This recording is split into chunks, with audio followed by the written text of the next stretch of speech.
And Stacey, can you explain why not only is it important to vote for the president, but also to vote down the ballot and what those positions mean?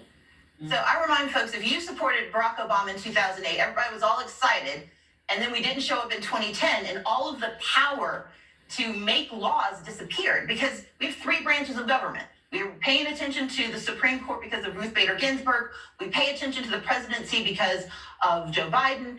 And we need to pay attention to Congress because legislature makes the laws. But we've got to remember that most of the laws that we face don't happen in D.C. They happen in your state capital. And what I remind people of is that mass incarceration didn't start in 94 in D.C. It started in the 1970s in California under the California legislature. The erosion of the social safety nets happened in Wisconsin in the 1980s under that governor, and Stand Your Ground happened under Jeb Bush in Florida. And Jim Crow never had a single federal law. It was all state and local laws. Most of the things that make our lives better or worse happen where we are. So yes, vote for the president because it's for the country, but vote locally because that's where your life gets changed. I am loving everything that you're saying, and this information is so important. Can you just take a minute and explain why the census is also important, especially for young voters? Yes. So the census seems like a once-a-decade intrusion on your privacy. But if you have a cell phone or a utility bill, they already know how to find you. The census is how every 10 years the country knows where to send your check and send your power.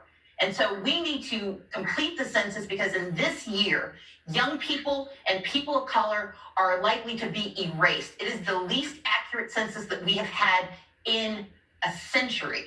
And that's going to affect every young person who's trying to get a loan for a new company in the next few years, who needs a Pell Grant, who needs to make sure they can take care of their family. If they have young kids, that their kids aren't in overcrowded classrooms in the wake of COVID. All of those decisions are made based on this census because it's the count of who's here, but it's also a count of what we need. And we know we're going to need a lot of help after COVID-19. All those trillions of dollars that get spent are only going to go to the communities that get seen. So if you don't count, you don't get counted, you don't count, you're invisible. Your money disappears and your power disappears, but it doesn't just go into the ether. It goes to communities that showed up. So somebody else, it's like giving someone else your paycheck every year. That's why we need I to filled out my census. I am proud of myself.